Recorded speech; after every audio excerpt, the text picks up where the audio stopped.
Eh, Compañero, ahora le voy a enseñar cómo calcular el déficit de líquido de un paciente de acuerdo al grado de deshidratación que tenga. Entonces, lo primero que debemos de saber o conocer es cuál es el grado de deshidratación de nuestro paciente.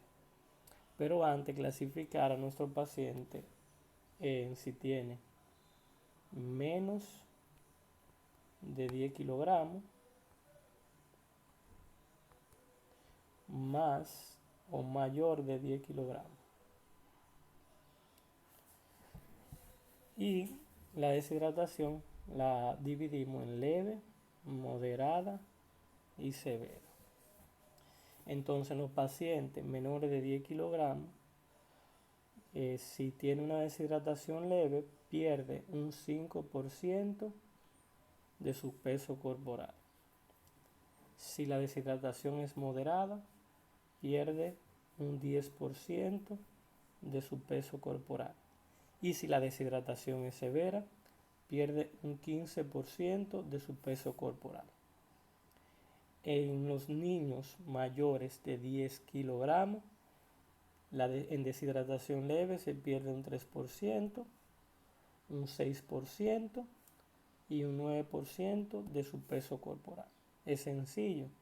En menores de 10 es de 5 en 5 y en mayores de 10 es de 3 en 3, 3, 6, 9. Entonces, así dividimos nuestro paciente y de acuerdo al grado de deshidratación. Entonces vamos a poner un ejemplo para que podamos entender. Imaginémonos que nos llega un paciente de 8 kilogramos y a la exploración física encontramos que el paciente tiene una fontanela deprimida, enoftalmo, un llenado capilar mayor de 2 segundos, lipotimia, entre otros síntomas de deshidratación, y clasificamos que nuestro paciente tiene una deshidratación moderada de acuerdo a los síntomas que acabamos de mencionar. Entonces, como es una deshidratación moderada, entendemos que nuestro paciente perdió un 10% de su peso corporal. Otro concepto que debemos de tener en cuenta es que en cada porcentaje, en cada por ciento, se pierde 10 cc por kilo. Entonces, como este paciente perdió un 10%, lo multiplicamos por 10 cc por kilo, porque cada por ciento se pierde 10 cc, por los kilos del paciente, que son en este caso 8 kilogramos, y lo que nos da es el déficit de líquido que tiene ese paciente, y por lo tanto es el líquido que le vamos a pasar aparte de los líquidos de mantenimiento.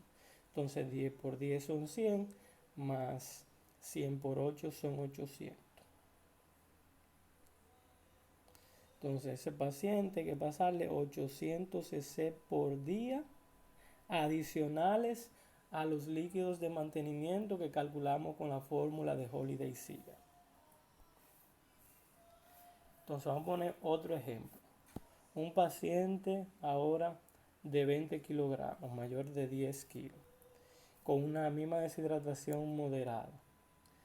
Entonces, en una deshidratación moderada, en un paciente mayor de 10 kilos, pierde, dijimos, un 6% de su peso. Entonces, en cada por ciento se pierden 10 cc por kilo. Por lo tanto, lo multiplicamos por 10 cc por los kilos del paciente,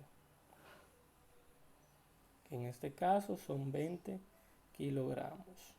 Y lo que nos da es el déficit de líquido de este paciente. 6 por 10 son 60, más, o 10 por 20 son 200, más 200 por 6 son 1200. 1200.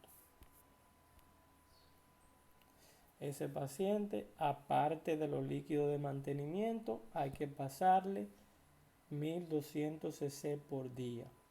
En caso de deshidratación, como siempre hay un déficit también mayormente de electrolitos, le pasamos una solución, lo pasamos con una solución salina a 0.9 o lactato rinde. En la solución que se utiliza para los líquidos de mantenimiento, es una solución fisiológica al 0.33 o al 0. Una solución mixta al 0.33 o al 0.45%. Entonces, así es la forma que calculamos los líquidos, el déficit de líquido, de acuerdo al grado de deshidratación de un paciente. Ahora, en caso de que sea una deshidratación severa, aparte de nosotros pasarle estos líquidos, este déficit de líquido, primero le pasamos un bolo, ya sea de 10 o de 20 cc por kilo en 30 minutos. En 30 minutos. Eso es aparte, eso es un bolo de 10 cc y se le pueden dar 3 bolos. Eso es una deshidratación severa, Entonces, primero usted le da el bolo de 10 cc por kilo o de 20 cc por kilo y luego entonces le pone su líquido de mantenimiento y su déficit de líquido, en este caso 1200 cc por día, más los líquidos de mantenimiento. Espero que hayan entendido. Cualquier pregunta me pueden escribir o privado o pueden escribir en los comentarios que yo les respondo.